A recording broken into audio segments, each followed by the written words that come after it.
हाय दोस्तों, मैं हूं जितेंद्र कुमार। आप लोग का अपना यूट्यूब चैनल मार्जिन में आप सभी का स्वागत है। मैं आज बिहार बोर्ड क्लास 10th का सामाजिक विज्ञान इतिहास चैप्टर 7 व्यापार और भूमंडलीकरण का अति लघुतरीय प्रश्न लेकर आया हूं, जो कहीं ना कहीं बिहार बोर्ड में तबाही मचाने वाली प्रश्न होगी। बिहार बोर्ड में 1 से 2 प्रश्न आना तय है। ठीक है, आप लोग इस पूरे वीडियो तक बने रहें और पूरे वीडियो को देखें, क्योंकि इस बात को लेकर समझाया भी जाएगा।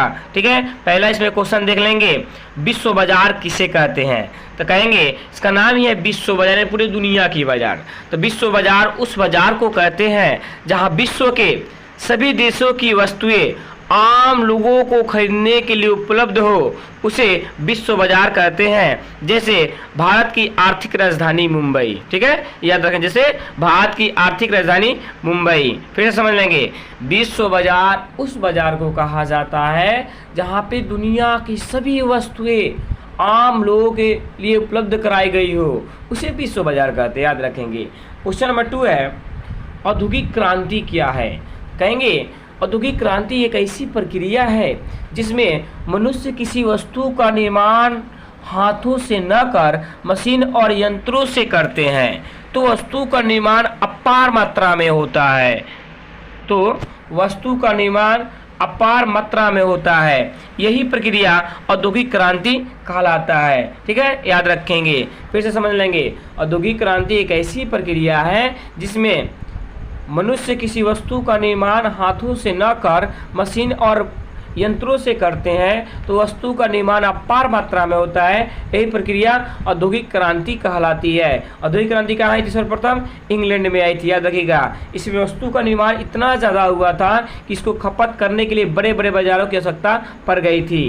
क्वेश्चन नंबर 3 देख लेंगे, ये भी कतई जहर प्रश्न होगा। आर्थिक संकट से आप क्या समझते हैं? तो कहेंगे वैसी स्थिति जिसमें कृषि क्षेत्र, सेवा क्षेत्र, औद्योगिक क्षेत्र, तीनों क्षेत्रों का विकास बंद हो जाए, लाखों लोग बेरोजगार हो जाए, बैंक और कंपनियां दिवालिया हो जाए तथा वस्तु और मुद्रा का कोई कीमत न रहे, इस प्रकार संकट को आर्थिक संकट कहा जाता है। इस क्वेश्चन का ही नाम है आर्थिक संकट, जिस पर आपका जीवन चलता है। तो जीवन अगर आपका कृषि पर निर्भर है तो स्थिति खराब हो गई थी वहाँ के लोगों को, और देखा जाए जिसका जो लोग सेवा क्षेत्र पर निर्भर थे उनकी भी स्थिति खराब हो गई थी, और जो लोग औद्योगिक क्षेत्र पर निर्भर थे उनकी भी स्थिति खराब हुई थी। यानी सरासरी तौर पे देखा जाए तो तीनों क्षेत्रों का विकास बंद हो गया था, जिसके कारण बहुत लोग बेरोजगार हो गए थे। बैंक और कंपनियां जितनी थी दिवालिया हो गई थी, क्योंकि जितने लोग लोन लेकर गाड़ियां खरीदे थे या कंपनियां खोले थे, वो कहीं ना कहीं कंपनी बंद होने के कगार पे पहुंचने के कारण वो बैंक से जो पैसा लिए थे वो वापस नहीं कर पाए। इस प्रकार बैंक अपने आप को दिवालिया घोषित कर दिया, कंपनियां अपने आप को दिवालिया घोषित कर दिया। ठीक है, क्वेश्चन नंबर 4 देख लेंगे, भूमंडलीकरण किसे कहते हैं? कहेंगे भूमंडलीकरण जो शब्द है, सबसे पहले इसका प्रयोग 1990 में विलियम जी के द्वारा किया गया था। याद रखेंगे, भूमंडलीकरण एक ऐसी प्रक्रिया है जिसमें विश्व की अर्थव्यवस्था, किसी देश की अर्थव्यवस्था को एक साथ जोड़ देना ही भूमंडलीकरण कहा जाता है। याद रखेंगे, और भूमंडलीकरण को ही वैश्वीकरण कहा जाता है, जो है सरकार के द्वारा 1991 में अपनाया गया था। वैश्वीकरण, उदारीकरण और निजीकरण। ठीक है, आर्थिक स्थिति में सुधार लाने के लिए। क्वेश्चन नंबर 5 है, ब्रेटन वुड्स सम्मेलन का मुख्य उद्देश्य क्या था?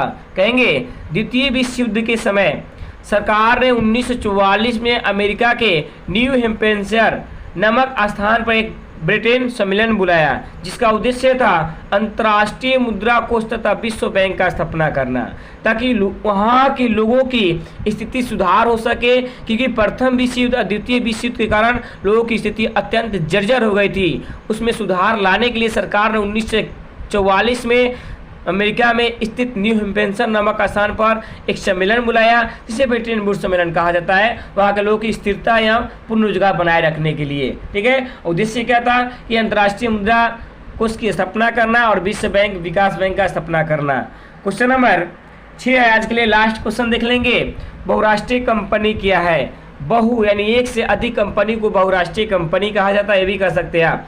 या कई देशों में एक ही साथ व्यापार एवं व्यवसाय करने वाले कंपनी को बहुराष्ट्रीय कंपनी कहा जाता है, जो 1920 के दशक के बाद जो 1920 के बाद इस तरह कंपनियों को उत्कर्ष हुआ और जो द्वितीय विश्व युद्ध के बाद काफ़ी बढ़ा।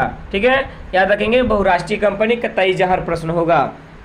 आप आज के लिए इतना ही है। आप लोग इस पूरे वीडियो को देखें और लाइक करें, प्लीज़ सब्सक्राइब करें, प्लीज़ शेयर करें।